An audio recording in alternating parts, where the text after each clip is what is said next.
Mes excuses, il y a un appel qui passait en même temps et tout, c'est comme ça que ça a dérangé.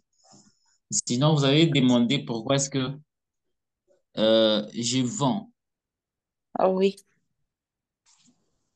Alors, pour répondre à cette question, en fait, au départ, j'avais une autre conception de la vente et la raison principale, c'était celle de pouvoir uniquement satisfaire un besoin X et pouvoir avoir quelque chose en retour. Mais au bout d'un temps, et après avoir fait une découverte à travers la lecture, je me suis rendu compte que la vente, c'est vraiment un mode de vie. Je vends pour vivre. Je vends ma façon de parler, je vends ma façon d'être, euh, je vends mes connaissances, je vends mon attitude, je vends mon caractère et tout, parce que ma vie dépend de cela. Bref, je dirais que la raison principale pour laquelle je vends en fait parce que ma vie dépend de cela. Au-delà de prendre la vente comme étant quelque chose qui donne des revenus, je vends beaucoup plus parce que ma vie dépend de la vente. Je dois me vendre pour vivre. ok, merci beaucoup. Bon, bref, nous vendons, c'est pour survivre, n'est-ce pas, dans un domaine ou un autre. Donc, quand on vend là, c'est pour notre survie de manière générale. Et alors, ce soir, on va voir comment on peut réussir dans les affaires et dans la vie en tant que vendeur. Pour réussir dans la vie aussi, ou dans les affaires, comme étant un vendeur, comme les leaders consolats aussi là, un tout petit peu souligné en passant, on doit vraiment faire de la vente notre mode de vie. On doit vraiment faire de la vente notre mode de vie, comme il a dit. Donc, il doit vendre sa connaissance, il doit vendre sa manière d'être, il doit vendre sa personne. Donc, il doit vendre, il doit. Alors, pourquoi j'ai dit ça? Parce que quand on parle de la vente, en tout cas, c'est la capacité de pouvoir négocier, convaincre, influencer d'autres personnes. Bon, en fait, dans notre sens, c'est vraiment ça, en gros, la vente. C'est vraiment une chose qui est vraiment, qui n'échappe vraiment à aucun domaine de la vie. Avant, bon, on se disait que la vente, c'était, bon, on voyait juste l'échange d'un bien contre l'argent et tous les services, tout ça, mais c'est pas du tout que ça. En tout cas, la vente, c'est vraiment quelque chose qui fait partie et qui affecte vraiment tous les domaines de notre vie. Et même sur cette planète, ça ne fait vraiment exception de personne. Alors, si on ne fait pas de la vente notre mode de vie, je sais pas, je ne pense pas qu'on pourra se retrouver dans la vie ou dans le monde des affaires. Alors, comment arriver à faire de la vente notre mode de vie? Je me disais, il faut vraiment prioriser cette activité-là qui est la vente ou ces services-là. C'est vraiment très important parce que quand tu fais quelque chose ou quand tu prends une chose comme une priorité pour toi, en tout cas, tu as vraiment la force ou l'ego là de pouvoir te battre pour obtenir en fait ce que tu cherches. C'est pourquoi, bon, je me dis, pour arriver à réussir dans les affaires ou dans la vie en tant que vendeur, on doit vraiment, alors vraiment mettre la vente donc, dans les premières aussi places. Donc, la vente doit occuper une première place dans notre vie. Parce que comme je nous l'ai dit récemment ici, donc, j'ai dit que la vente, donc, c'est la capacité de pouvoir convaincre, la capacité de pouvoir négocier, donc, la capacité de pouvoir influencer les autres personnes, dans votre sens en tout cas. Et je me disais aussi que, donc, avec la vente, comme elle n'est fait exception de personne, nous avons vraiment le droit de pouvoir la prioriser. Dans quel sens je dirais? Euh, Ça arrive de fois, quand tu es par exemple à l'école, je me rappelle par exemple hier soir, là, j'étais vraiment assise, et j'ai trouvé ma sœur, elle était en train d'étudier. Ah, je lui ai posé la question, je lui ai demandé, ah, jusqu'à 7 heures, c'est quoi? Tu veux distinguer? Pourquoi tu dis jusqu'à 7 heures avec beaucoup de difficultés là et tout? J'ai dit, ah, tu veux être première. Alors, j'ai vraiment compris que pour l'instant, vraiment, ce sont ces études qui sont une priorité. Alors, elle est en train de faire tout son possible, vu qu'elle a examen, de pouvoir faire quoi? De pouvoir étudier, donc de pouvoir vraiment arriver à donner ce qu'elle doit donner. C'est vraiment ça aussi avec la vente. On doit vraiment être à mesure dans ce monde ici, en tout cas sur tous les plans. Si tu n'arrives pas à convaincre, il te sera vraiment difficile de pouvoir te retrouver. Si tu ne sais pas vendre aussi ta connaissance, si tu ne sais pas donner, toi tu reçois toujours, il te sera un peu difficile de pouvoir évoluer, de pouvoir te retrouver dans un domaine quelconque de la vie. Et à part ça, j'ai dit aussi que pour vraiment arriver à réussir dans la vente, ou bon, pour arriver à réussir dans les affaires ou dans la vie, on doit vraiment tenir compte aussi d'obtenir vraiment ce que nous sommes en train de chercher par rapport à à notre domaine, par exemple. Autrement, donc, c'est les faits là d'obtenir les résultats que nous sommes en train de chercher. Ça s'appelle aussi une commission. Souvent, on a tendance à voir que la commission, c'est juste seulement le fait de donner une charge à quelqu'un à notre place pour essayer de faire quelque chose moyennant. Donc, une contrepartie, et souvent, c'est l'argent, hein. C'est ce qu'on pense d'habitude. Mais après beaucoup aussi de lectures aussi par rapport à certaines réalités du monde, je me rends compte que c'est pas seulement ça. La commission aussi, c'est lorsqu'on obtient ce que nous sommes vraiment en train de chercher. Une fois que tu obtiens vraiment ce que tu es en train de chercher par rapport à ce que tu fais, ça fait partie aussi de la commission. Je vais vous donner un exemple. Quand, par exemple, tu es vraiment persuadé ou tu te donnes vraiment corps et âme dans les exercices physiques, genre le sport. Moi, je me dis donc, on ne fait pas les sports pour la joie. Des fois, on fait les sports et souvent même, c'est pour vraiment notre bonne santé. Alors, les faits là d'obtenir la bonne santé là en te donnant au sport, c'est vraiment ça qu'on appelle aussi commission. Trouver aussi genre un partenaire, ça c'est un exemple que je donne dans les mariages. C'est bien, mais c'est lui qui te rend heureux là. C'est aussi une commission. Parce que dans les mariages aussi, trouver aussi des enfants, aussi dans la vente, t'es trouvé aussi par rapport à ce que tu fais, t'es trouvé aussi des clients potentiels. Quelque part aussi, c'est toujours de la commission. Donc, quand tu te lances dans la vente, quand tu la rends prioritaire, euh, tâche vraiment à obtenir ce que tu as vraiment comme objectif. Et par rapport à ça, c'est que je suis en train de nous dire que ça s'appelle aussi commission dans la vente. Je ne sais pas s'il y a quelqu'un qui peut aussi me donner un exemple par rapport à une commission. Là, je veux choisir. Je ne sais pas si le leader Mike est là.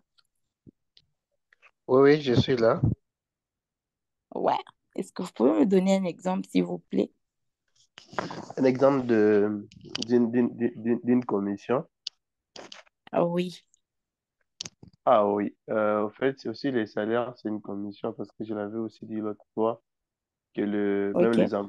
les employés ne se rendent pas compte qu'ils sont en train de vendre leur temps contre l'argent. Donc l'argent qu'on OK. leur donne, c'est aussi une commission, mais eux ils pensent que c'était juste un salaire comme ça par rapport au travail qu'ils ont fait. Mais c'est par rapport au temps qu'ils ont vendu, aux compétences qu'ils ont vendues. Et voilà ce que je peux donner aussi comme commission. Je vois ici les leaders. Kaya. Il est là. Ok, oui, je suis là, je suis là. Vous pouvez aussi nous donner un exemple d'une commission, s'il vous plaît? Bon, la commission, ça peut être le fait là que tu es en train de te battre pour accomplir tes rêves. Alors, dès que tu accomplis les rêves, tu t'es toujours dit que toi, tu seras une grande dame. C'est toujours une commission, je peux dire. Ok, leader Consola, s'il vous plaît, un exemple. Aujourd'hui, tout le monde va donner un exemple. Ah, ok. Pour moi, bon, les commissions, après avoir fourni un certain nombre d'efforts, ça peut se traduire en des encouragements, Ok. des, des partenariats noués et peut-être aussi de contacts obtenus. Ça aussi, ça peut être des formes de commissions au-delà de ce qui est connu du train commun, l'argent et tout. Leader Arturo, un exemple.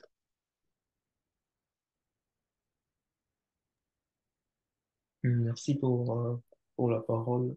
Alors, commission. Quel exemple je peux donner?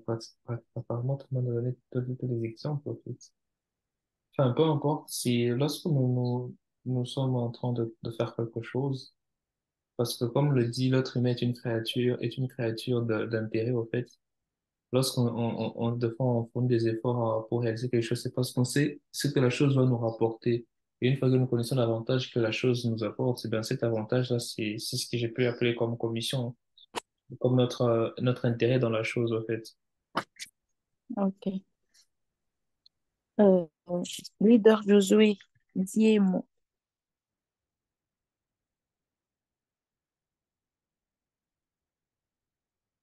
Il est là.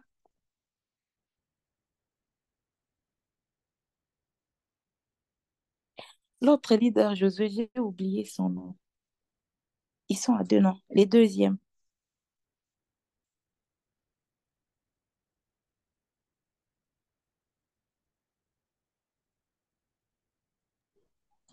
Leader Josué Euh, Kofa. voilà, merci. Ah oui. Merci pour la parole. Pour répondre à la question, je vais essayer un peu de notion d'achat. C'est-à-dire, lorsque on gagne des commissions, je pense que vous êtes en train de chercher une réponse par rapport aux commissions. Lorsque une personne doit gagner des commissions, c'est-à-dire, c'est une personne qui doit exécuter, par exemple, la vente pour le compte d'une autre personne.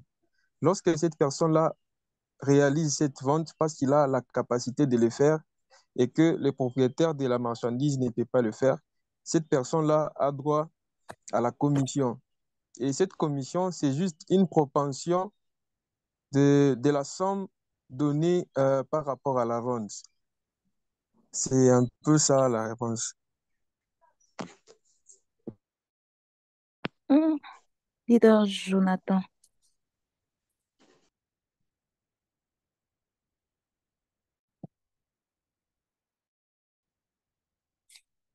Bon, ok, on va avancer.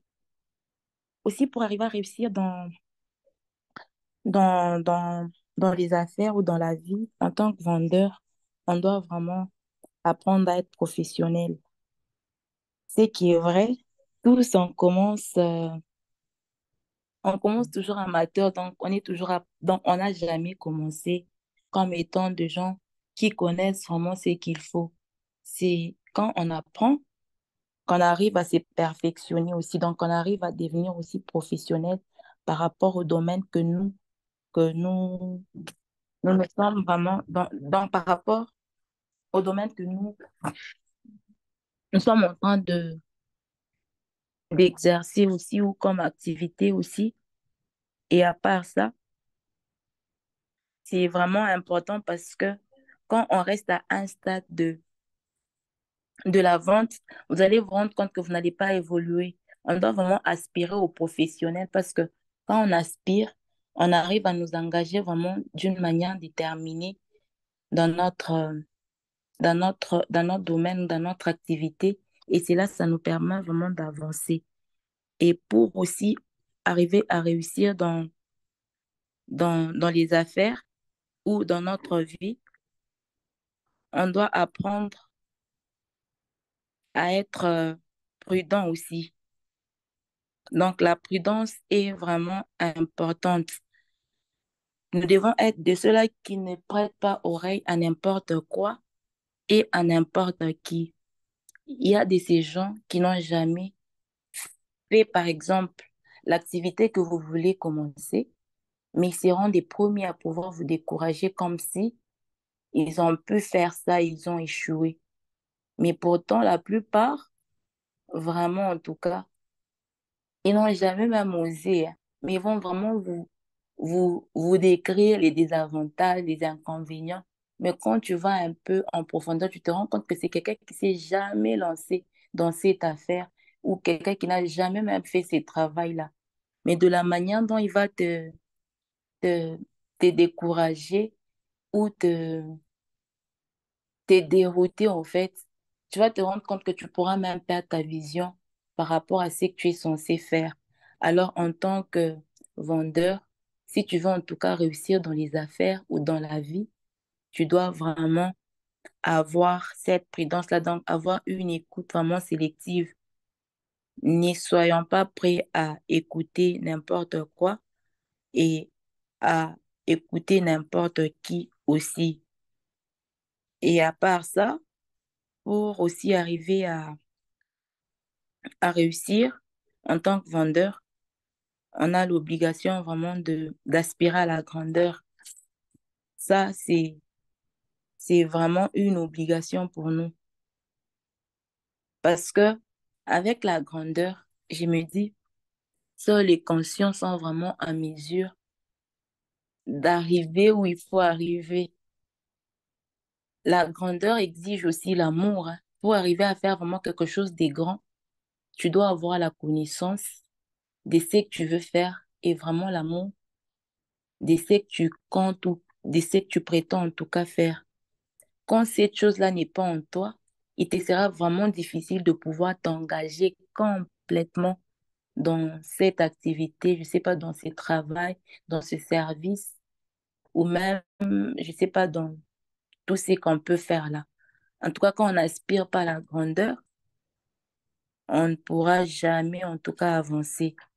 Et pour vraiment arriver à avancer, ou pour vraiment arriver à cette grandeur-là, on a l'obligation de nous mettre, de nous impliquer vraiment complètement, de nous consacrer même entièrement même. Donc, avoir aussi avoir cette conscience-là de notre potentiel, de savoir comment l'utiliser, à quand le faire aussi, et vraiment avoir cet amour-là. Quand on a l'amour pour la chose, on la fait correctement et on va vraiment s'impliquer totalement en tout cas. Et pourquoi j'ai dit ça? Dans la grandeur, en tant que vendeur, nous devons avoir l'aspect là où le pouvoir de prédire. Un vendeur doit avoir la capacité vraiment de prédire. C'est genre un défi que tu te lances quand tu veux commencer une affaire.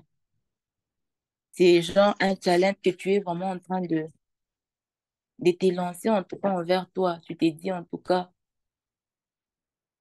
quand je vais commencer cette histoire ici, comme je dois commencer, je sais pas, ces boulots, il me faut atteindre, je sais pas, par exemple, autant de clients.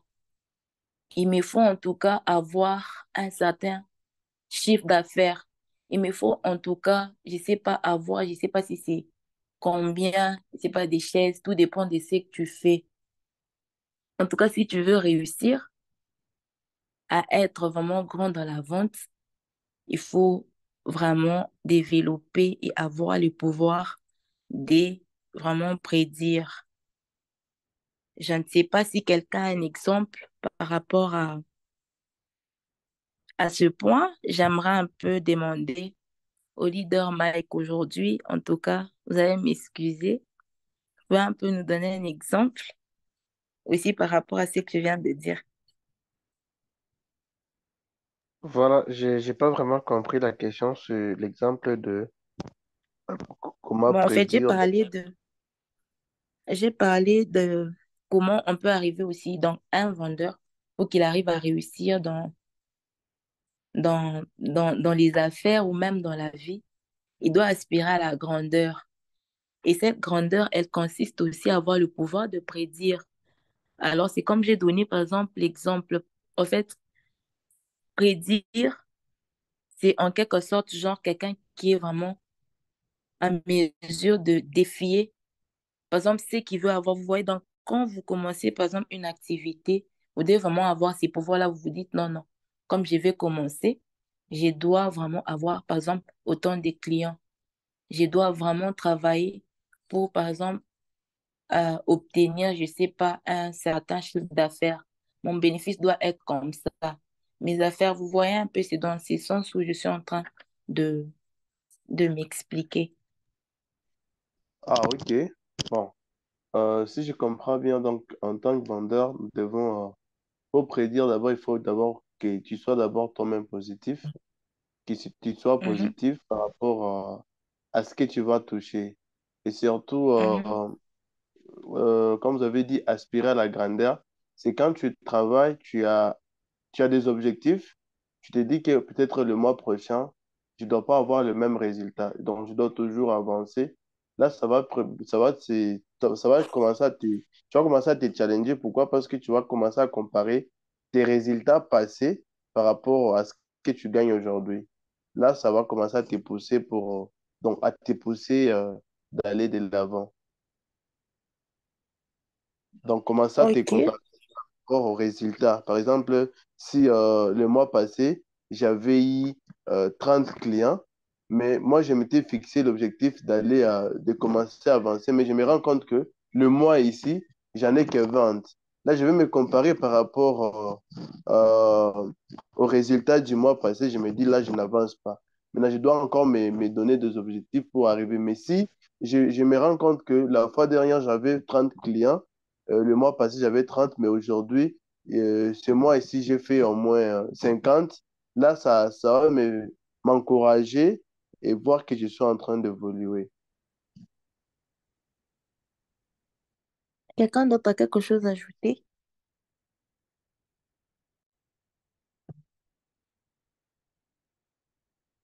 On est là? Est-ce qu'on est là, s'il vous plaît? Oui, oui, nous sommes là. Oui, on vous écoute. Nous sommes, Ok. je pense, Bon, il a tout dit. Je vous entends. Tu m'entends là? par, par rapport à ce point, ce que je peux rajouter, c'est que mon qui dit aspirer à à la grandeur doit penser à avoir une vision par rapport à ce que l'on fait, bien évidemment. Et la prédiction fait appel également, comme les leaders, Mike était en train de parler ici, à la notion de précision. C'est, c'est pas bien de prédire en étant vague. Il faut prédire en étant précis. Quelque part, ça nous fait aussi rebondir à ce que le leader Mike Boston nous a partagé autrefois, la notion de la vente qui est stratégique, c'est-à-dire être précis dans, dans ce que l'on fait. Il y a même un adage qui dit que euh, être vague dans sa façon de faire, dire que je veux grandir, ça équivaut à quelqu'un qui entre dans un restaurant et qui dit, j'ai faim, je vais avoir quelque chose à manger. Et cette personne-là va expérimenter quoi? La faim va commencer la personne va être plus précis.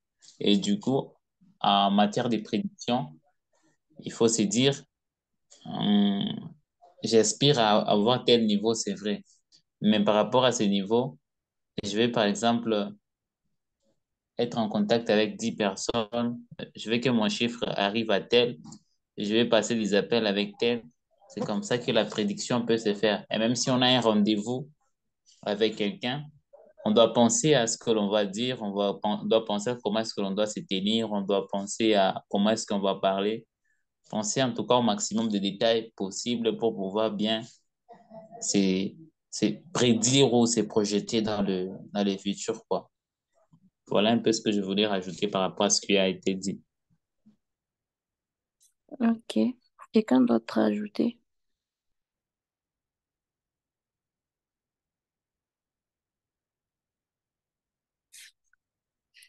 Bon, on va passer à un autre point. En tant que vendeur, on doit vraiment apprendre à se vendre nous-mêmes. C'est l'une des plus importantes aussi de vente, hein. Donc, on doit vraiment apprendre à nous vendre nous-mêmes. Et pour arriver à le faire, on doit avoir cette conviction et assurance qu'on a vraiment de meilleurs produits, on a des meilleurs services, on a de meilleurs services aussi, des meilleures idées. Donc, d'une manière, bref, avoir vraiment la confiance dans ce que nous faisons et se rassurer que nous avons vraiment une qualité supérieure par rapport, voire même aux autres. Pourquoi j'ai dit ça? Je me souviens, bon, pendant que j'étais en train d'acheter ma marchandise via l'étranger, là, j'avais un fournisseur. En fait, à chaque fois que j'ai parlé un peu avec lui et tout, et quand je lui demandais un peu, je lui disais, ah, mais vos trucs ici, vous êtes un peu trop cher et tout. Il me dira, madame, si vous trouvez que je suis trop chère, vous pouvez aller chercher quelqu'un d'autre. Mais je me rendais compte qu'à chaque fois, quand j'étais en train de payer vraiment ces marchandises, sans vous mentir, hein, c'était vraiment de la meilleure qualité. Il avait tellement cette confiance et cette assurance-là par rapport à ce qu'il me vendait. Et ça l'inquiétait même pas. Donc, quelle que soit ma plainte par rapport au prix, par rapport à ce que je cherchais en tout cas, il n'en faisait pas trop un problème. Pourquoi? Parce qu'il avait vraiment cette assurance par rapport à la qualité qu'il vendait. C'est pourquoi j'aimerais aussi nous dire en tant que vendeur, on doit vraiment se rassurer par rapport aux produits, par rapport aux idées, par rapport à notre service, par rapport à nos activités que nous faisons. Est-ce que vraiment on peut aussi, si nous nous mettons à la place d'un acheteur, on peut vraiment arriver aussi à acheter ça et vraiment utiliser. On peut arriver à prendre ça et en faire usage et tout. C'est vraiment ça. Donc, quand on a vraiment cette confiance-là par rapport à ce que nous vendons, par rapport à ce que nous faisons ou par rapport à ce que nous sommes, en tout cas, c'est vraiment un des plus grands points aussi ou une des plus grandes ventes aussi dans, dans la vie ou donc dans les mondes des affaires. Ça va vraiment te permettre de pouvoir t'en sortir dans beaucoup de choses. Et je me suis aussi rendu compte, c'est moi comme j'étais en train de vous expliquer par rapport à lui. Et ce qui est venu après, c'est quoi? En fait, je me suis même fidélisée à lui. Je suis vraiment restée accro à lui. Pourquoi? Parce que je me suis rendu compte que par rapport à plusieurs personnes, par rapport à plusieurs fournisseurs chez qui je me suis rendue là, la qualité en tout cas de ces messieurs-là qui me disaient toujours, ah, madame, en tout cas, si vous doutez ou vous voyez que je suis un peu plus chère, vous pouvez aller, genre, essayer un peu de voir ailleurs. Mais quand j'ai essayé de comparer la qualité, en tout cas, exactement, il avait raison. Pourquoi? Parce que je me suis rendu compte, en tout cas, qu'il avait vraiment, parmi les qualités que j'ai pu vraiment recevoir, c'était vraiment la meilleure. Et je me suis aussi donc dit, il y avait vraiment cette confiance-là par rapport à ces produits. Et c'est comme ça aussi souvent. Quand je vends, en tout cas, quand les clients se plaignent, ils se disent, oh non, donc l'assurance là de mon produit, parce que même moi-même, là, quand je reçois cette marchandise, quand je la regarde comme ça, je me dis, en tout cas, ça, c'est de la bonne qualité.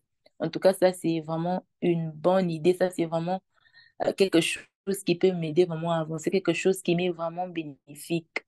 C'est comme ça aussi, en tant que vendeur, on doit vraiment avoir Vraiment cet esprit-là ou cette manière de voir les choses quand tu vends, quand tu peux proposer, quand tu peux dire, est-ce que c'est que tu vends là? Si tu étais vraiment un acheteur, tu allais aussi vraiment t'en procurer ou pas? Est-ce que c'est vraiment de la bonne qualité? Est-ce que c'est vraiment une très bonne idée? C'est vraiment quelque chose qui peut vraiment aider l'autre? Ou c'est vraiment quelque chose aussi tu peux te payer si vraiment tu étais acheteur? En tout cas, si on arrive à ces stades-là, je pense que on va vraiment beaucoup plus encore réussir et nous retrouver dans le monde des affaires et dans la vie courante. Je ne sais pas si une autre personne a quelque chose à ajouter par rapport à ce point. En en tout cas, pour ma part, je pense que c'est quelque chose qui me parle beaucoup. Et je dis même Mhm. que c'est la vente la plus importante. C'est vendre, j'y arrive soi-même. Et c'est les combats de plusieurs. Au-delà de ce que le leader Diane a mentionné ici, c'est vendre soi-même, c'est ce qu'il y a de plus important dans toute chose. Quand on a cette capacité à pouvoir se vendre mieux, je pense que le produit, on ne les touche pas beaucoup. Quand quelqu'un a la capacité de bien se vendre soi-même, il a la capacité, il a cette possibilité de prendre même ce qui est bizarre là. Il les présente comme étant de l'or. Et du coup, cette vente-là, elle est plus basée sur la confiance en soi. Je pense que c'est l'élément qui pèse beaucoup sur la balance. Comme le leader l'avait mentionné autrefois, que c'est la meilleure marchandise, le meilleur service qui soit.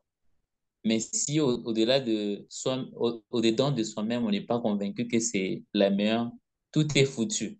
Même si c'est présenté comment et tout, les ventes seront faites dans un strict minimum. Ce qui doit être fait ici, c'est vraiment développer cette confiance en soi et pouvoir se présenter comme étant le meilleur vendeur. Et cela se traduit de par la manière de parler, de par la, la manière de se tenir, la façon dont on parle de ce que l'on fait, cette conviction-là à l'intérieur. Et même au-delà de ça, il y a même le langage non verbal qui passe dedans. Quelqu'un vraiment qui sait se vendre, même sans dire un mot, on sait le regarder seulement, on dit que ah, ce gars ici, même s'il ne dit rien, il faut que j'achète son produit. Il y a cela qui parle même de la notion de l'énergie que l'on dégage et tout en nous regardant seulement. On sait que ce type ici, cette dame ici, c'est elle auprès de qui il faut acheter au fait. Est-ce que je voulais rajouter ici, dire que c'est le plus grand combat qu'on doit mener, arriver à mieux se vendre et le produit ne sera je vais dire comment, ne sera qu'un détail de plus. Ok. Quelqu'un d'autre peut dire quelque chose, s'il vous plaît? Bah oui, oui. Moi, si je peux ajouter quelque chose, si je prenais l'exemple de votre ex-fournisseur, euh, en fait, c'était pas vraiment son produit qui était de bonne qualité. Et ce qu'il vous disait, que vous retenez là-bas. Parce que plus quelqu'un a tendance à ne pas vendre, plus on veut l'acheter. Euh, comme il vous disait toujours, si tu penses que c'est vraiment trop cher, tu peux aller voir ailleurs. Et tu avais cette peur de se dire que non, si je partais ailleurs, je peux pas quand même avoir le même produit. Parce que comme il me dit d'aller, donc il a vraiment confiance à son produit. En fait, il n'avait pas confiance à son produit, il avait confiance en soi. Parce qu'il se disait, même si tu partais, euh, tu peux encore trouver d'autres clients et surtout, qu'il ne le disait pas pour que tu puisses partir, c'est pour que tu puisses voir qu'il a vraiment confiance à ce qu'il est en train de faire. Voilà ce que je pouvais un peu ajouter. C'est toujours, tout tourne autour de la confiance en soi. On ne peut pas se vendre si on n'a pas vraiment confiance en nous-mêmes. D'accord, merci. Une autre personne? Ok, je Je vais peux te... aussi ajouter quelque chose? Bien sûr. Ok. Déjà, bonsoir tout le monde. J'espère que vous allez bien. Bonsoir, oui, Concernant nous allons bien. bien, comment c'est vendre son image, je vais prendre l'exemple des gens qui vendent les habits et aussi les personnes qui font les make-up. Par exemple, les gens qui vendent les habits, il y a des morphologies où ça va, la personne met une robe, ça va, la personne peut mettre une chemise, la personne a des épaules bien carrées, la personne et tout ça là. Il y a des gens qui sont déjà des mannequins. Donc, vendre son produit ou bien vendre sa marchandise, ça ne doit pas forcément être sur nous. On peut choisir des personnes, c'est pourquoi on a les mannequins, c'est pourquoi on a des modèle, on peut aussi prendre ces gens-là et, par exemple, faire des photos, leur donner des habits. Les gens vont essayer et puis vous allez les payer. Parfois, les gens les font même gratuitement comme ça. La personne va essayer les habits, on va prendre les photos et puis on va vendre. La plupart des erreurs que les gens commettent, c'est par exemple, pour ça, là, je vais parler du make-up. Par exemple, pour les make-up, il y a les gens chez nous, les femmes, moi, je parle parce que je suis femme. Il y a des gens qui n'ont pas de bonnes peaux. Il y a une belle peau et tout ça, là, ça ne va pas avec le maquillage, ça ne va avec rien. Mais il faut choisir une personne qui a une belle peau parce que même si tu n'utilises pas trop de produits sur la peau des personnes, ça va déjà donner. Les résultats sera un bon résultat et les autres vont aimer. Donc, il ne faut pas toujours faire sur soi-même, tout mettre sur soi-même. On peut aussi utiliser notre, notre entourage, nos amis et parlons aussi de la confiance en soi. Parfois, beaucoup de gens ont honte de parler de ce qu'ils font, de ce qu'ils vendent. Euh, Par exemple, pour poster sur WhatsApp, poster sur Instagram, les gens n'ont pas vraiment ce courage, l'audace d'espérer, l'audace d'essayer quelque chose. Tu peux poster, même si personne ne réagit aujourd'hui, quelqu'un pourra réagir demain, mais la plupart des gens ne font pas ça. C'est une personne, elle est bonne dans une certaine, je sais pas, dans un métier, la personne fait bien les choses, la personne fait bien les tresses, la personne sait comment coudre, mais les gens ne postent pas, les gens ne vendent pas leurs histoires, sûrement par peur d'être jugé ou bien peur du rejet. Tu t'es dit non, les gens ne vont pas aimer, les gens ne vont pas accepter, les gens ne vont pas commenter. Et tout ça, là, ça fait que beaucoup de gens se renferment, beaucoup de gens restent avec leurs produits alors qu'ils ont beaucoup à offrir. Merci. Ok, J'ai fini. merci beaucoup. On va passer au point suivant. En fait, dans la vente aussi, je vais parler aussi par rapport au prix. Souvent, bon, l'acheteur, je pense que même les leaders, Mike, nous l'avait dit la fois passée, mais c'est que je sais, bon, l'acheteur, nous devons toujours savoir que un acheteur, il n'a pas certainement, donc l'acheteur qui a besoin vraiment du produit, il ne va pas beaucoup plus tenir compte du prix, mais lui, vraiment, il va beaucoup plus se baser par rapport à son besoin. En fait, c'est un peu ça. Je pense que la fois passée, les leaders, Mike aussi, avaient un peu beaucoup plus parlé aussi sur ça. Je vais vous donner un exemple aussi, toujours par rapport à mon expérience. Je vends des perruques. Alors, j'étais en train de marcher d'ailleurs. J'avais déjà porté, bon, une perruque, ce sont mes produits que je vends, hein, mais j'avais déjà porté une perruque là. Une dame m'arrête, bon, elle me salue poliment et tout. Et puis elle commence à me demander, elle m'a dit non, ah, elle a touché, elle a dit en tout cas, votre perruque ici, c'est de la bonne qualité, vous l'avez achetée où? Bon, je lui ai dit, oh, je lui ai directement dit que j'ai vendu ça. Elle m'a dit, ah, ok, comment je peux aussi trouver ça et tout? Et directement, elle a commencé un peu à m'exposer son problème par rapport à sa perruque qu'elle avait achetée récemment. Ça n'a même pas traîné. Elle a porté ça pendant 3 jours. C'est abîmé, c'est devenu comme des synthétiques. Donc, beaucoup d'explications, beaucoup de plaintes par rapport à la situation qui est vraiment arrivée par rapport à ce qu'elle a pu acheter. Alors, quand elle a touché ma perruque, elle a dit en tout cas, c'est possible vraiment de faire pour moi la commande de la perruque que vous avez à la tête. J'ai dit en tout cas sans problème. Mais d'abord, après quand elle a fini de me parler, elle m'a demandé c'est combien c'est que tu as déjà porté là. Je lui ai donné les prix. Et quand je lui ai donné les prix, elle a dit ah, mais tu sais, c'est que moi j'avais acheté, on m'avait vendu à combien? Elle m'a dit non. Donc elle m'a donné un prix un peu inférieur par rapport au prix que je lui avais donné. Mais vous savez ce qu'elle m'a dit directement, non, s'il te plaît, est-ce que je peux? Elle n'a pas discuté. Du coup, elle me dit, est-ce que tu peux faire pour moi la commande? Si tu veux, je peux te donner l'argent même maintenant. Parce que j'ai besoin, donc directement, j'ai besoin de porter ça tel jour et tout. Vous voyez un peu. Et donc, je me suis aussi rendu compte que j'ai dit, deux fois, ce n'est toujours pas. Donc, l'acheteur, vraiment, il tient pas vraiment aussi beaucoup plus compte du prix, mais aussi la qualité, souvent ça parle. C'est pourquoi aussi, je me dis, pour être un bon vendeur, c'est moi comme on a eu à nous dire aussi précédemment par rapport à nos produits. Moi, je lui ai pas parlé de mon produit, hein. Je n'ai même pas fait ses marques. Donc, je ne lui ai pas exposé, je ne lui ai rien dit. Mais juste quand elle m'a vue à la tête, elle a vraiment été attirée par ce que j'avais. Et elle était un peu curieuse de pouvoir savoir comment, où est-ce que j'avais trouvé ça, les prix et tout. Moi, je lui ai donné mon prix, mais ce qu'elle a payé avant, c'était moins cher que ça. Alors, elle me dit, donc, c'est qu'on nous vend à ces prix-là, ce sont c'est vraiment de la mauvaise qualité. Moi, je l'ai rassurée, j'ai dit, en tout cas, moi, j'ai des très bonnes choses.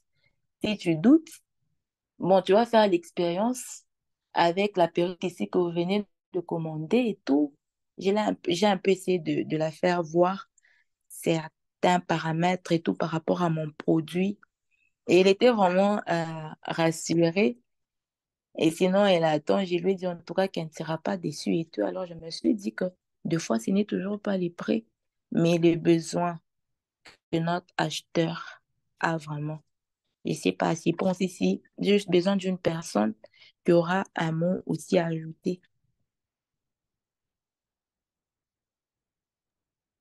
Je peux ajouter quelque chose? Ah oui, sans problème. Moi, si je vais plus parler seulement des produits des femmes, vous savez, on dit souvent que le moins cher est cher ou que le, yeah, the moins cher est cher, like, the most cheap things is the expensive one. Donc, quand on achète une chose qui est moins chère, cela signifie que la chose va durer une semaine, 2 semaines ou 3 semaines. Parlons par exemple, comme tu l'as dit, des perruques, comme tout ce qui, les anglophones. Les anglophones vendent des trucs très, très chers. Pourquoi? Parce que c'est une bonne qualité.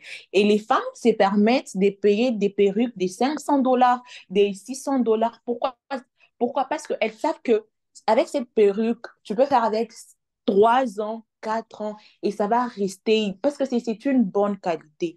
Donc, étant vendeur, tu dois aussi jouer sur la qualité. Quand tu as une bonne qualité, tu sauras comment convaincre les clients. Tu sauras comment convaincre les clients. Prenons l'exemple de même des habits. Vous voyez, les habits qu'on achète souvent à Miranda. Les gens de Colombie, je pense que les gens de Colombie connaissent Miranda. Chez les Chinois là-bas, c'est genre les pantoufles, tu vas mettre ça 2 fois et puis tu sors avec la semelle Inakachika, Kamani, là. Mais quand tu payes un truc, par exemple, sur, je sais pas, tu payes ça au magasin, un truc qui vient des Turquie, qui vient de l'Europe, qui vient si c'est doux. La personne va payer cette chose chère, mais elle va beaucoup traîner. Donc, tu pourras donner ça à tes petits frères et tout ça. Là, c'est pourquoi euh, les vendeurs doivent plus jouer aussi sur la qualité parce que tant que tu as une bonne qualité, tu pourras dire à ton client que non, ça c'est une bonne qualité. C'est pas comme les choses de Miranda, c'est pas comme les choses qui coupent facilement. C'est pas les choses que tu vas porter une fois et puis tu laisses. Normalement, ils disent souvent les kufaku. Kuvala kufa, kuvala kufa. Donc, tu vas porter jusqu'à la chose va se fatiguer ou toi-même, tu vas te fatiguer puis tu laisses ça à une personne. C'est pourquoi je dirais, il faut jouer plus sur la qualité parce que tant que tu n'as pas une bonne qualité, la personne va payer une fois, deux fois et puis la personne va se dire non, c'est pas une bonne qualité, donc ça ne sert à rien. Merci. D'accord. Merci beaucoup, leader Myriam. Euh, on va passer au point suivant. Il parle de comment on peut établir une confiance. En fait, en tant que vendeur ou pour vraiment réussir dans la vente, on a vraiment cette obligation de pouvoir établir une certaine confiance. Bon, qui dit confiance fait vraiment, il fait vraiment allusion à beaucoup plus aussi de ventes. Pourquoi j'ai dit ça? Les clients ou les gens, ils croient pas souvent par rapport à ce qu'ils entendent là. C'est bien, je peux dire à une personne, non, je vends par exemple, vous voyez, c'est un peu vague, je peux venir auprès d'une personne, je lui dis, je vends des perruques. Ah, tu vends des perruques.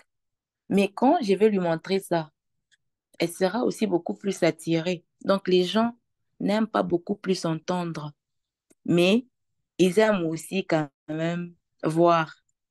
Donc ils aiment voir et quand ils voient là, ils peuvent arriver à croire. Je ne sais pas si on se comprend vraiment à ce point. C'est bien peut-être de parler, c'est bien de pouvoir dire aux gens, mais nous devons aussi faire l'effort de pouvoir montrer ce que nous avions dit là. C'est vraiment ça. Donc, c'est une meilleure aussi façon de pouvoir établir une certaine confiance par rapport à ce que nous faisons. Ça peut arriver, c'est moi comme j'ai dit ici. Ça peut arriver que tu dises à une personne, non, j'ai vends, non, j'ai fait, non, j'ai... Donc, dites-moi un peu, tu me dis seulement, je n'ai jamais vu, je n'ai jamais peut-être même touché. Comment est-ce que je peux arriver à vous croire et me dire, ah, celui-ci il me dérange seulement, celui-ci. Donc, tu l'écoutes seulement, mais après, tu n'es pas vraiment attiré. Mais quand la personne verra, elle sera un peu curieuse de pouvoir savoir. Peut-être elle peut être aussi intéressée par rapport à la qualité et tout. Et avec tout ça, ça va lui permettre aussi de pouvoir venir vers vous. Et quand elle viendra vers vous, seulement comme on l'a dit précédemment par rapport au produit, si c'est un bon produit, les faits qu'elle a entendus, elle a vu, elle a touché, ça pourra lui permettre de vraiment d'établir aussi cette confiance par rapport à vous, les vendeurs, donc entre vous deux. C'est vraiment ça, c'est que j'aimerais un peu nous dire par rapport à ce point. Et à part ça, pour aussi vraiment réussir dans la vente, on doit se créer une présence sur les réseaux sociaux. Ça, c'est vraiment un point aussi très capital avec la nouvelle technologie. C'est vraiment quelque chose qui nous est vraiment obligatoire. Pourquoi? Vous savez comment j'ai adhéré à Académie à investir en toi? C'était le leader Jonathan, hein. Il avait l'habitude de poster, il avait l'habitude de poster, il avait l'habitude de poster. Alors, quand je voyais sur son statut WhatsApp, quand je voyais ses statuts, ça me rendait un peu curieuse. J'avais l'habitude de lui demander souvent, c'est que tu postes là, c'est quoi? Est-ce que tu peux un peu m'expliquer? Ça veut dire quoi? Je voulais un peu savoir plus. Et quand il m'expliquait, comment on dit? Ça m'intéressait encore beaucoup plus. Alors, c'était comme ça, je me suis dit, je lui disais non. Quand les inscriptions vont commencer, tu vas me faire signe. Comme ça, je vais aussi adhérer pour voir réellement donc ce qui se passe. Pourquoi? Parce que, en tout cas, s'il n'avait jamais posté, sans vous mentir, peut-être que je n'allais jamais être informée. Peut-être que je n'allais jamais me retrouver ici. Mais quand je voyais vraiment ses statuts, quand je voyais ce qu'il postait, ça m'attirait, ça m'intéressait un peu. Je voulais un peu beaucoup plus savoir sur vraiment ce qu'il postait sur les statuts et par rapport aussi à l'académie. Et alors, c'est vraiment quelque chose de très important en tant que vendeur on a vraiment cette obligation de pouvoir se créer une présence sur les réseaux sociaux. Ça peut être, je sais pas, il y a beaucoup maintenant de, de sites, il y a beaucoup de, je sais pas si, bon, beaucoup d'applications, il y a maintenant de TikTok, je sais pas, WhatsApp, Facebook, donc partout on a vraiment là, cette occasion-là de pouvoir vraiment vendre, de pouvoir vraiment présenter ce que nous faisons, ce que nous connaissons faire, ce qu'on est à mesure aussi de faire. Donc, c'est très important parce que c'est vraiment difficile. Je vais donner l'exemple de Lida Hathuru qui est en Allemagne là-bas. Moi, je suis ici au Congo. Pour vraiment arriver à savoir ou connaître peut-être ce qu'il est, ce qu'il fait exactement, c'est aussi au travers des réseaux sociaux, hein. Parce que donc, ceux qui auront peut-être beaucoup plus de facilité ce sont les gens qui sont avec lui dans la même ville, peut-être dans une même maison, voire même dans une même parcelle. Mais si vous êtes éloigné, en tout cas, c'est pas pour rien que on a vraiment eu à créer ces réseaux sociaux ici. Donc, il faut pas vraiment les utiliser abusivement, mais c'est vraiment très important aussi pour un vendeur d'essai. Créer une présence sur les réseaux sociaux, ça amène aussi une certaine visibilité. Quelqu'un peut voir, elle peut demander, jusqu'à ce que vous allez vraiment même arriver à conclure la vente. Donc, en tant qu'acheteur, il nous est vraiment, et en tant que vendeur plutôt, il nous est vraiment obligatoire de pouvoir nous créer une présence sur les réseaux sociaux. Je ne sais pas s'il y a une personne qui a vraiment quelque chose à ajouter aussi par rapport à ce point, ou vous pouvez un peu nous donner aussi un exemple. Moi, je suis là. Ok, ok. Ok. Je suis là. Merci beaucoup. C'est très important ce que tu as dit, Diane, donc d'avoir une présence sur les réseaux sociaux. Je pense que la plupart d'entre nous ici sont vendeurs. Je vais commencer par, Jonathan, je sais qu'il a quand même une page et tout. Josué pas. Est-ce que tu as aussi une page ou un endroit où tu communiques sur ton business sur les réseaux sociaux? Oui, j'ai une page, mais jusque-là, c'est pas encore, je n'ai pas encore payé la promotion. Il faut qu'on puisse promouvoir ça. Comment ça promouvoir? Pour poster, t'as pas besoin seulement de promouvoir. Tu peux poster des choses sans promotion, n'est-ce pas? Tu peux Oui, communiquer. oui, je poste sur mon profil, mais la page n'est pas du tout opérationnelle, mais elle existe déjà. Mhm. Tu attends encore pour le rendre opérationnel. Ouais, c'est ça. Il faut que je paye l'argent pour la promotion directement. Il faut que ça fonctionne normalement. Ah, hein. Tu es patron, hein. Tu refuses de poster comme ça Ah sans. non, non, c'est pas ça. Nous qui postons sans booster, on est mort, bien. À tout début, ouais. Non, vous savez, vous avez au moins quelques followers qui sont déjà là. Mais pour ce qui est comme début, avec les activités que nous faisons ici, il faut atteindre euh, une grande majorité de l'audience. Je l'avais commencé comme ça, mon cher. Leader Mike, et vous, est-ce que vous avez aussi un endroit sur lequel vous communiquez sur ce que vous faites? Oui, oui. Bon, j'utilisais mon compte professionnel pour le service que j'ai créé. J'ai récemment créé la page que je dois aussi booster. Mais là, je suis en train de poster d'abord comme ça, mais il y a pas de vue. Mais s'il y a quelqu'un, comme on a disponibilisé ça sur les dépliants et autres, quelqu'un peut aller là-bas et voir comment ça se passe. Voilà pourquoi je mets des publications déjà dessus.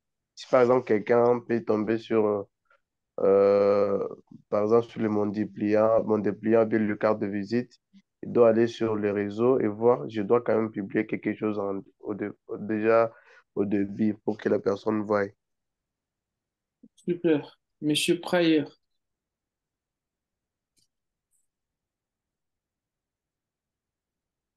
Pryor, tu m'entends?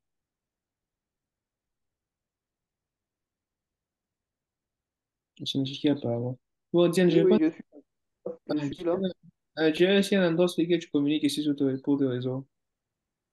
Oui, je communique moi plus sur WhatsApp, hein. Je Ok. publie là-bas. Ils publient là-bas des, des vidéos ainsi que des produits. Et hier, j'ai eu même des commandes. Souvent, j'ai des commandes comme ça, les gens me payent. Super, mais tu peux toutefois aussi élargir en allant aussi sur Facebook, Instagram, des choses comme ça. Mais dis-moi, je vais tout simplement nous encourager aussi à publier souvent hein, lorsqu'on a nos activités et tout ça. Par exemple, déjà avec WhatsApp, vous savez que vous pouvez avoir beaucoup de clients avec WhatsApp si vous l'utilisez très bien en fait. On a trop l'habitude, moi, des fois, je suis désolé de voir, on poste trop de tout, c'est mal des blagues. Comme Diane, des fois, quand elle poste trop les conventions des prières, hein, Diane. Tu nous as parlé aussi de Maintenant, tu poses trop les commentaires de prière, moi. Je poste aussi mes histoires quand même. Ah. Ouais, mais Oui. maximisons, en tout cas, maximisons avec ça et c'est important parce qu'il faut communiquer ce qui est vrai. Il faut communiquer s'il faut poster des fois régulièrement, poster. Et quand le plus les gens voient ça, plus les gens vont s'intéresser. Comme tu l'as dit, Diane, n'est-ce pas? C'est plus tu l'attends poster et puis plus euh, tu as été intéressé, non? Donc, ça marche à tout le coup. Ouais. Faut poster. Faut pas utiliser, par exemple, sur le statut WhatsApp, faut pas l'utiliser seulement pour poster le verset de Miralo. Hein, Miralo, faut pas seulement poster le verset. Josué, il faut pas seulement poster les gens des anniversaires. Non, Josué, j'ai parlé de Josué Diemo. Kofa lui poste quoi? Kofa, faut pas seulement poster les versets bibliques. C'est bien, ces histoires-là, je ne m'en disconviens pas. Mais utilisez aussi votre réseau de manière aussi professionnelle pour vos activités, pour les activités de vos proches. C'est important. Le contact que vous avez là, transformez-le en des clients. Même les membres de votre famille, n'est pas prieur là-bas. Transformez-les en des clients, c'est important. C'est tout ce que j'avais à dire, Diane. Je te donne la parole. Désolé, hein. Ah non, c'est un partage. Et puis, je voulais un peu Après, ajouter un là truc. aussi, vous voulez dire quelque chose. Moi, je vais mettre mon micro. Je voulais aussi ajouter un truc par rapport à une présence sur les réseaux sociaux. En fait, récemment, ici, quand j'ai posté les produits ici de Leader Jonathan, bon, beaucoup de gens pensaient que c'était à moi et tout. Les gens me demandaient, oh non, bon. D'ailleurs, on m'avait jamais posé la question si je vendais ça, mais juste parce que j'avais posté, les gens commençaient un peu à me poser beaucoup plus de questions. Non, vous vendez ça, ça se trouve où, comment et tout ça. Je leur avais donné seulement les numéros. Et puis après, bon, j'ai donné les numéros du leader. Et puis après, je leur avais donné aussi mon numéro. J'ai dit, bon, en cas de besoin, en cas de problème, vous pouvez me rappeler ou bien rappeler le même numéro là que je vous ai donné.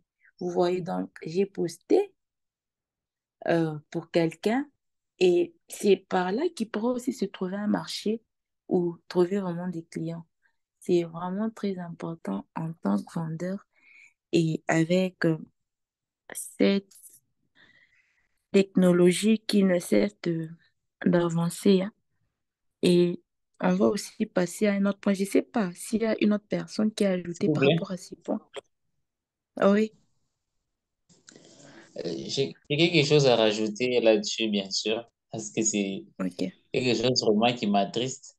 On a les réseaux gratuitement à notre disposition, mais on n'utilise pas ça. C'est Mhm. quoi? C'est interdit à l'église. En fait, ce que je voulais dire ici, c'est que les réseaux, vraiment, c'est un outil puissant. Vous pouvez avoir votre Mhm. business, vous avez 10 clients dans votre environnement. C'est vrai, il y a l'histoire ici de sponsoring et consorts, mais aussi longtemps que vous avez la possibilité de le faire avec le moyen des bords.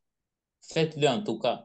Et une chose aussi, ça c'est apprendre à laisser, en tout cas pour quelqu'un qui veut devenir un vendeur professionnel.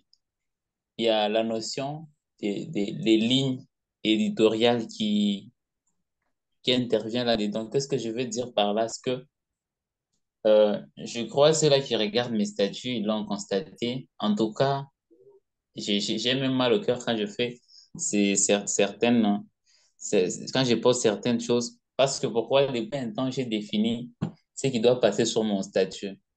Ceux-là qui me suivent sur mon numéro de l'académie, s'ils sont observateurs, se sont rendus compte que c'est uniquement, en tout cas, même à plus de 90%, ce sont les choses seulement de l'académie qui passent là-bas.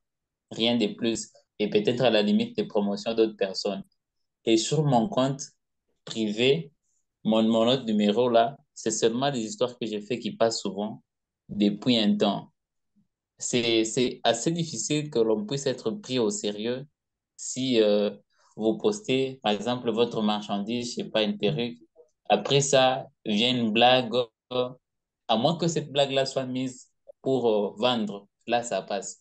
Mais pas jeter ici et puis après tu postes ton ami, on dit comment? C'est ma copine, dit c'est quoi? Et puis vous partez dans tous les sens. Ça, c'est pas bon pour un vendeur. Que ce soit sur WhatsApp, Facebook et tout, il faut définir sa niche, sa ligne éditoriale. Et puis vous commencez à évoluer dans ce sens-là. Et vous verrez qu'au bout d'un temps, les sérieux là, vous allez commencer à l'attirer de soi. Et une autre chose aussi, c'est que j'ai fait mention de ça, je crois hier, hein. Il faut être euh, consistant de façon constante. Qu'est-ce que je veux dire par là? Ce que vous mettez, ça doit pas être ça doit pas être mis seulement au hasard. Vous mettez des choses de qualité et puis vous êtes constant dans votre façon de le faire. Faudrait pas que aujourd'hui, je vois le perruque du leader Diane et puis c'est le mois prochain que je verrai encore. J'oublie même. Alors, pour que les gens, vous savez, nous sommes dans un monde où vous avez parlé des réseaux sociaux, distractions et tout. Nous sommes dans un monde où les gens sont trop distraits. Il suffit juste de perdre son attention des instants et puis la personne t'oublie. Et du coup, en tout cas, Exactement. le minimum que vous puissiez faire un post, c'est 6 fois, pourvu que cette personne-là puisse commencer même à rêver de votre activité. C'est en tout cas ça l'objectif. Et c'est comme ça que petit à petit, vous pouvez monter même au niveau de sponsoring et tout, et éviter les histoires des adages qui font des attaques qui ne servent à rien au lieu de vendre. Les statuts, c'est pour vendre, rien de plus. Ok, Sinon, c'est ce que je merci voulais beaucoup. partager. Nous devons prendre les réseaux sociaux vraiment très au sérieux et les exploiter comme il se doit, aussi longtemps que nous en avons la possibilité. Leaderman, si je peux ajouter quelque chose, s'il vous plaît. Ah, oui, vous pouvez ajouter. Ouais, ouais. À ce qui va, mes statuts aussi peuvent dire la même chose. À un certain moment, déjà, quand je fais le MLM, bien que je ne poste pas les produits que je vends, parce que ce que je fais, ça ne me permet pas de poster d'abord le produit. Je suis en train de poster peut-être mon image, poster mes partenaires, faire que les gens puissent venir découvrir maintenant les produits pareil même. Parce que si j'ai posté mes produits, les gens vont, mais parce que ici chez nous, on ne vend pas les produits, ne sont pas des vendeurs directs. Maintenant, si par exemple, je commence à poster mes produits, les gens peuvent voir que je suis vendeur de produits là, alors que c'était pas ça. Si je vais par exemple chercher à parrainer la personne dans mon business, ça sera un peu difficile pour elle parce qu'elle va se dire qu'elle viendra aussi acheter et commencer à vendre le produit comme tel. Et aussi sur mon WhatsApp, c'est comme le leader Consulat l'a dit, nous devons faire de sorte que c'est que les gens sachent ce que vous faites réellement, ce que vraiment vous faites réellement. Et surtout, il y a les gens qui sont pas vraiment, qu'on ne sait pas vraiment ce qu'ils vendent, par exemple. Aujourd'hui, c'était de perruque, demain, c'était de pagne, après-demain, c'est pas moi, je ne sais pas moi ce que vous êtes en train de mettre. Là, les gens ne sauront pas vraiment vous qualifier. Et aussi, avec le blague, comme l'a dit, euh, nous devons être sérieux. Et c'est pas dire que votre statut donc si votre statut doit, il y a une blague et tu peux rire et c'est fini pour toi. Tu n'as pas besoin de mettre ça pour les autres. Objectif, c'est vendre. Il y a aussi un élément nécessaire que je vais soulever par rapport au post. Ne postez pas pour que les gens aiment, surtout sur Facebook. Les gens ont tendance à ne pas être réguliers parce que ceux qui postent, il y a pas les gens qui aiment, il n'y a pas de commentaires et pensent que les gens ne sont pas en train de les suivre. je ne sais pas si vous l'avez déjà remarqué, une fois vous mettez quelque chose de bizarre sur votre story, c'est peut-être story Facebook, vous allez voir qu'il y aura beaucoup de vues. Mais si vous mettez quelque chose de très important, que vous-même vous-même que vous croyez que ça peut passer, tout le monde peut aimer, mais vous vous retrouvez avec deux vues, bien deux. Mais les gens ont vu ça, mais peut-être ils ne se sont pas manifestés. Vous devez être régulier, que les gens sachent que vous êtes toujours connecté, que les gens sachent que vous êtes toujours là. Vous postez régulièrement pour que vous puissiez euh, donc promouvoir votre image, promouvoir vos produits et tout ça.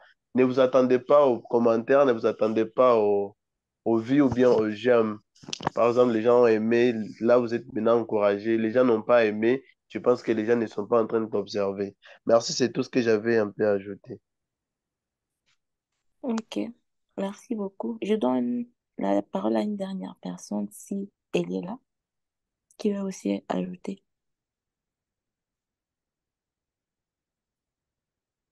Bonsoir à tous. Bon, Ah, ok. bonsoir, bonsoir. J'espère que vous allez très bien. Ouais. Ok, moi, juste comme ajout, je sais pas si on a parlé de ça, juste du copywriting. Vendre avec les tests. C'est vrai, nous sommes tous vendeurs, nous pouvons vendre avec les tests, mais ça dépend aussi de la qualité des tests que nous mettons en dessous de nos articles. On peut juste attirer par le test et c'est très important en tout cas de travailler les copywriting, cette façon d'attirer avec le test. Et je vous assure que ça fait ses preuves et ça marche. Donc, c'est bien de vendre, de poster, mais il faut aussi vendre déjà avec des images de qualité pour attirer les personnes et aussi avec un test accrocheur qui peut susciter l'intérêt de quelqu'un. C'est juste ce que j'avais comme ajout. Merci. Ok, merci. On va passer à un autre point. Je vais aussi nous parler pour quelques commandements de la vente. Donc, ce sont des ordres. En tout cas, pour arriver à réussir dans les affaires ou dans la vie en tant que vendeur, on doit vraiment être fiable et être positif ou positive aussi. Je vais vous donner un exemple par rapport aux gens qui travaillent à la banque. J'ai une amie là, souvent je les vois. En tout cas, quand vous voyez les gens qui travaillent à la banque, comment ils s'habillent, tu veux te, tu veux vraiment avoir une quelconque image de, mais quand tu entres vraiment en profondeur, tu vas te rendre compte que, par exemple, tu es même mieux que eux. Mais leur manière là de s'habiller, s'il vous plaît, ils s'habillent tellement très bien que même quand tu vas déposer l'argent, donc ton argent là dans ton compte, tu as vraiment cette assurance là que mon argent est en sécurité. Pourquoi? Ouais, donc leur manière d'avoir de s'habiller et tout. Et souvent, j'ai une amie qui me dit, ah, on s'habille comme ça, c'est pour bien vous voler votre argent.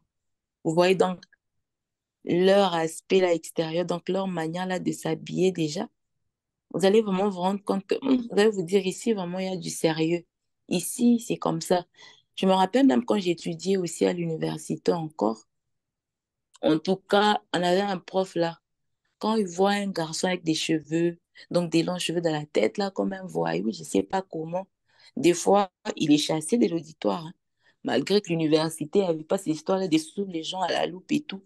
Mais il y en a qui ont chassé. Pourquoi? Parce que, en fait, c'était pas beau à voir pour un cadre, pour un bon, pour quelqu'un sur qui on peut compter demain, en fait. Deux fois, notre manière de nous présenter peut aussi déterminer ce que nous sommes. Alors, c'est pourquoi j'aimerais nous dire aussi, pour vraiment être ou réussir, on doit vraiment être fiable plutôt et être vraiment positif. Donc, on doit vraiment croire, être vraiment la personne la plus positive que vous ayez jamais rencontrée. Il faut vraiment être positif. Donc, il faut vraiment croire que tout vraiment va marcher, tout va réussir, tout, à l'exception de rien. Et quand on marche comme ça, vous allez vous rendre compte que même là où l'échec pouvait, par exemple, vous tirer là, vous pouvez vous en sortir. Pourquoi? Parce que c'est déjà vraiment préparé dans votre tête. Et à part ça aussi, on doit vraiment connaître notre... donc, on doit vraiment connaître la valeur ajoutée. Qu'est-ce que je veux dire par là? Vous savez, les produits, par exemple, que moi je vends, je suis pas la seule hein, qui vend ces produits-là. Nous sommes vraiment nombreuses ou nombreux, mais je dois vraiment faire quelque chose qui pourra me distinguer des autres vendeurs aussi. Euh, Par exemple, je vais vous donner encore un exemple. Dans une société où je travaille, en fait, vous savez comment on fait? Euh, c'est beaucoup plus en Chine. Ici aussi, bon, c'est un peu, ça s'est fait, mais pas très souvent.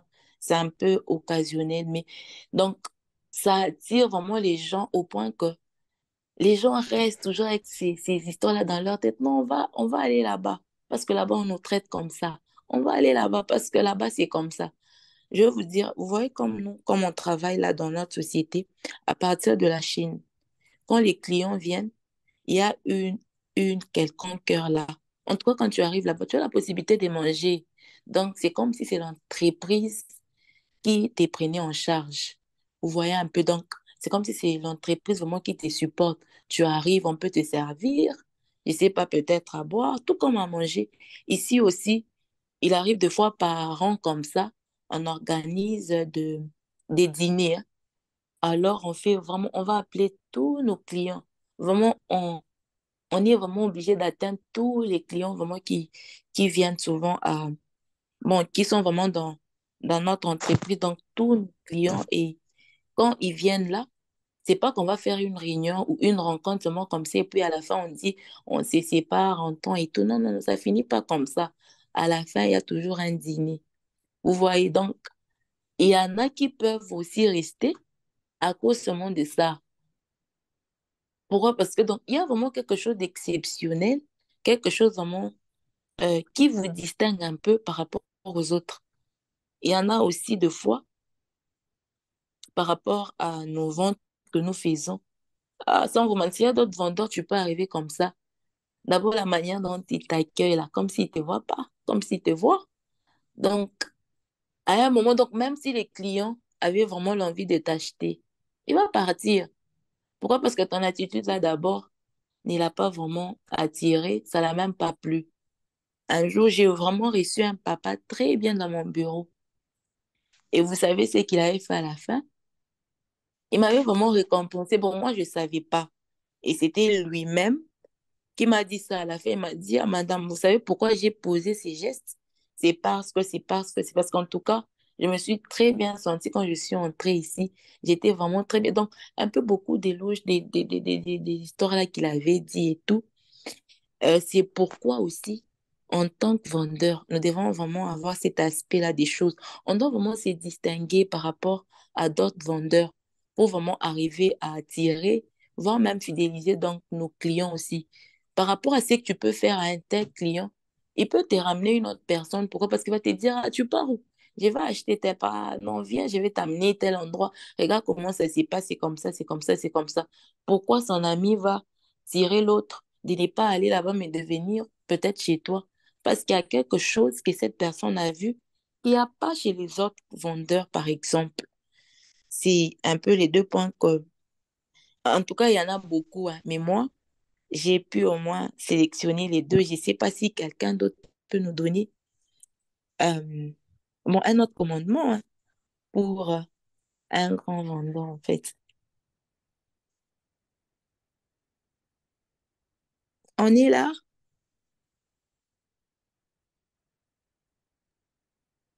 Nous sommes là. J'attends vos exemples. Leader Consola. Ah, ok. Un autre commandement dont je peux faire mention qui est vraiment très capital et très essentiel, ça touche un peu à ce que vous venez de dire, c'est que quand vous faites le business, ça ne doit pas être vous, le vendeur, le centre, au fait.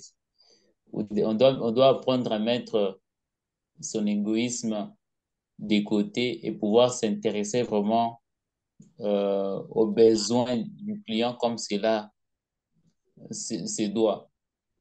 Un exemple, quand quelqu'un se présente en face de nous, on ne doit pas commencer à parler de soi et tout. Il est important de poser des questions, savoir le problème du client, s'intéresser vraiment à lui et faire de lui les centres d'intérêt. Et puis, ça va permettre à ce que la vente puisse bien se faire. Quand on oublie qui on est, on prend le client comme le centre, ça permet à ce que nous puissions bien effectuer nos ventes au fait. C'est une loi aussi dont je voulais faire mention. C'est le fait de garder avec soi que nous sommes dans un monde qui fonctionne avec les relations. D'où, voilà pourquoi le marketing ici est relationnel et tout, bien qu'il y a certains principes qui sont violés, ça marche bien parce que c'est un business qui est centré sur les relations, sachant que l'homme est social et tout, on doit vraiment en tenir compte quand l'on vend.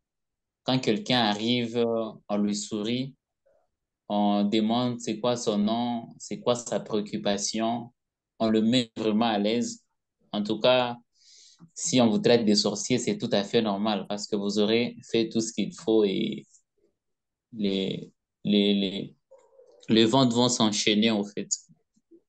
Voilà un peu ce que je voulais aussi rajouter. Ah, ok, merci. J'aimerais que les leaders Josué aussi, Koufa, puissent un peu parler.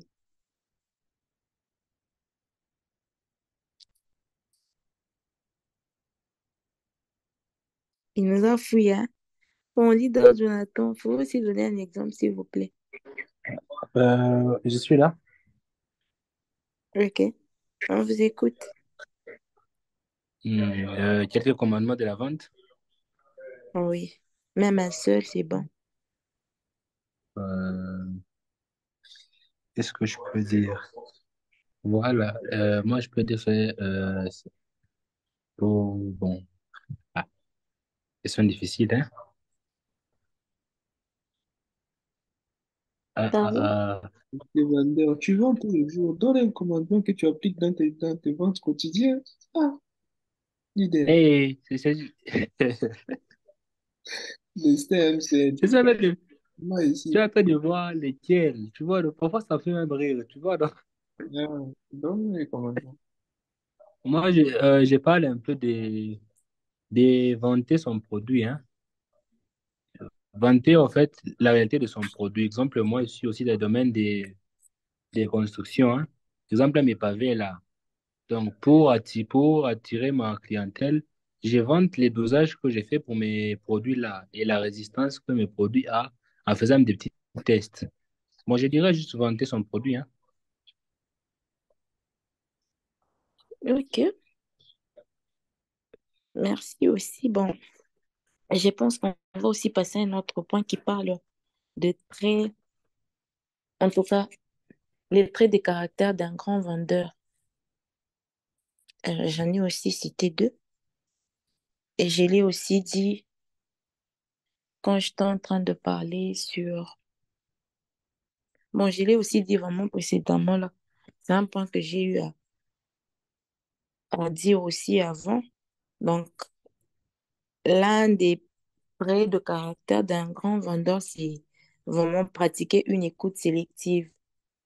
Ne pas toujours croire en tout ce qu'on nous dit et à n'importe qui non plus. Donc, il faut vraiment être souple par rapport à ce que nous sommes censés faire. On doit vraiment être trop réticent ou trop vraiment concentré par rapport à notre vision ou nos objectifs. Donc, que personne vraiment ne vienne à nous détourner par rapport à notre vision parce que ce n'est toujours pas les gens là qui vont venir te voir. Moi, je me dis donc, c'est pas toujours tout le monde qui te dira quelque chose par rapport à ce que tu veux faire là. Peut-être qu'il n'a jamais même expérimenté ces domaines-là, mais il va quand même venir faire un commentaire par rapport à ça. Et si toi aussi, tu l'acceptes, je pense que tu pourras aller un peu, tu pourras taper de côté. Donc, c'est pourquoi j'ai dit, en tant que vendeur, donc, Tu dois vraiment être en mesure de faire, donc de pratiquer une certaine sélection par rapport à ce que tu entends, par rapport à ce que les gens peuvent te dire. Et voilà, je ne sais pas si une autre personne a quelque chose aussi à ajouter. Je me disais aussi, bon, je vais ajouter juste deux autres petits points. Savoir aussi poser des questions et pas seulement poser des questions et obtenir aussi des réponses aux questions auxquelles, les questions auxquelles nous sommes vraiment, les questions qu'on nous pose, pardon. C'est vraiment ça, je sais que j'avais à dire. Je ne sais pas s'il y a quelqu'un qui a aussi autre chose à ajouter par rapport au trait des caractères d'un grand vendeur.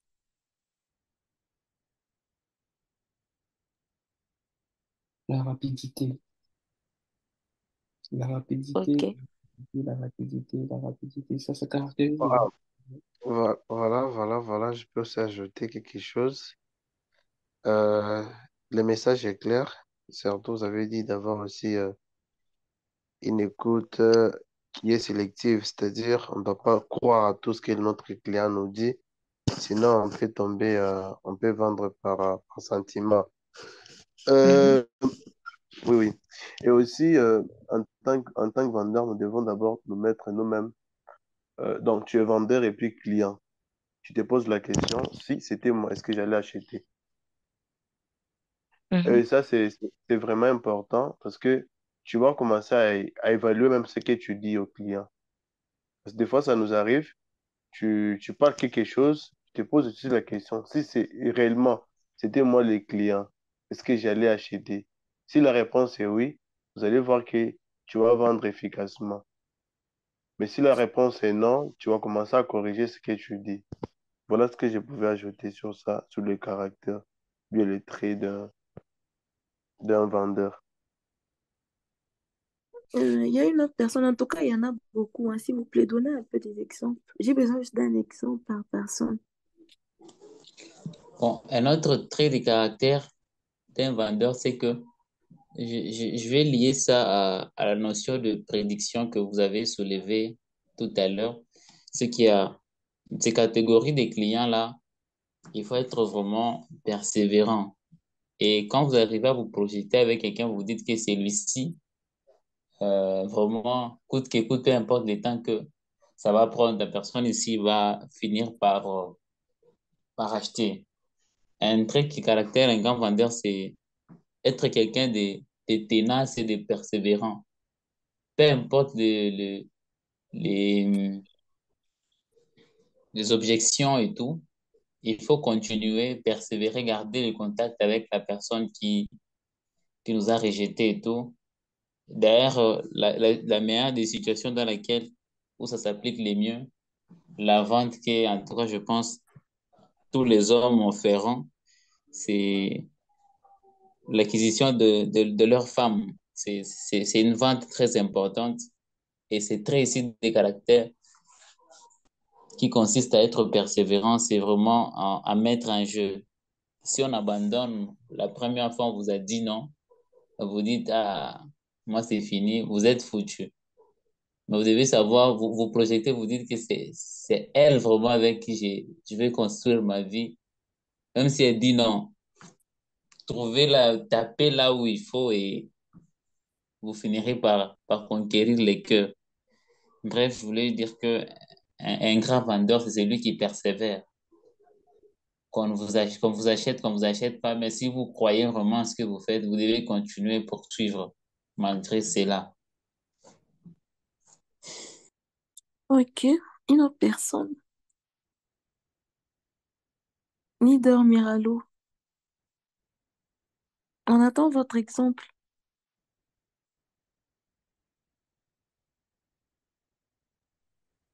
Hmm, moi, je dirais plus. C'est ce que les autres ont dit, hein. Mais je dirais qu'il faut la consistance déjà, la sérieuxité aussi, comme on l'a dit, l'exemple de nos statuts, les choses qu'on poste. Et aussi, il y a cette catégorie des gens qui vendent, donc les vendeurs. Euh, par exemple, les gens qui vendent en ligne, on t'a dit, par exemple, une personne fait une commande et tu dis à la personne, oh non, la commande sera là dans une semaine. Une semaine passe, tu n'en vois pas, 2 semaines, 3 semaines. Ça aussi, ça ne fait pas du bien les témoignages parce que la personne qui va vendre ton produit, c'est la personne qui va en parler à une autre personne. Et ça sera comme ça. Et si cette personne a une mauvaise expérience, la personne dira que du négatif de votre produit, de l'expérience et aussi la communication, comment est-ce que vous traitez vos clients. Donc, moi, je vais juste conseiller à être sérieux et déterminé. Si vous disiez une semaine, que la commande fasse une semaine, et puis bien traiter vos clients, quoi, les clients et rois. Merci. Ok, bon, il y a vraiment beaucoup de choses à dire. Pour finir, je vais juste nous donner aussi un dernier trait. Donc, rester concentré sur sa propre cause. Vous savez, si on ne sait pas convaincre, si on est vraiment incapable de pouvoir convaincre, rassurez-vous que on sera vraiment convaincu. Et pour convaincre, on doit aussi être sûr que nous-mêmes, nous sommes déjà convaincus par rapport à tout ce que nous faisons. C'est vraiment aussi un trait de caractère pour un grand vendeur. Alors, j'aimerais nous dire une chose. Donc, si vraiment on finit ces partages ici et que plus tard, on n'arrive pas à devenir des grands, ah, ça sera votre problème, hein. Sinon, bon, avant de céder le micro à Arturo, j'aimerais dire une chose que je n'ai pas dit dès le début là. La connexion m'avait un peu compliqué, stressée. Ça a été vraiment pour moi un privilège et une très grande occasion de pouvoir vous parler ce soir. Et c'est parce que lui aussi il a accepté, c'est lui le président, hein, de l'académie. Alors, cher président, leader Arturo, je suis vraiment reconnaissante envers vous. Merci beaucoup pour cette opportunité et merci à tous les comités de l'académie investis en toi. En tout cas, je pense que je dois m'arrêter par ici. Et voilà, c'est un peu ça. Merci.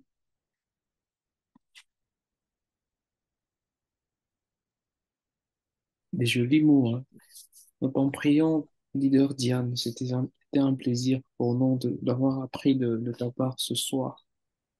Et on espère encore apprendre encore davantage. J'ai beaucoup Ok. aimé, sincèrement. Félicitations. Merci. Quelqu'un d'autre ouvre au micro, là, ne soyez pas trop timide. Ouvre le micro. En plus, elle a bien articulé les mots. Tu articules bien, Diane. Tu as étudié où le français? On n'a pas envie de t'écouter. C'était comme si on était en face de toi. Ok. Merci en tout cas. Alors, toi, tu dois forcément être une bonne vendeuse. Si tu te mets, si tu te concentres sur le produit des hommes, tu vas aussi commencer à vendre beaucoup. Crois-moi. Moi, je C'est dans le projet. être une femme qui est jolie et qui sait parler, qui vend aussi, qui est dans l'entrepreneuriat. Elle a déjà mille et une chances déjà de vendre qu'un homme. Vous savez, les personnes belles, les personnes, femmes, hommes tout comme femmes, elles ont déjà un avantage par rapport aux personnes moches, hein. Parce que lorsque vous allez payer à deux personnes qui vendent le même produit, mais il y a une qui est belle et l'autre qui est moche, vous allez vous avoir envie de payer la personne belle, n'est-ce pas, non? Nous sommes à la fin, donc dites un mot et on se sépare par là, s'il vous plaît.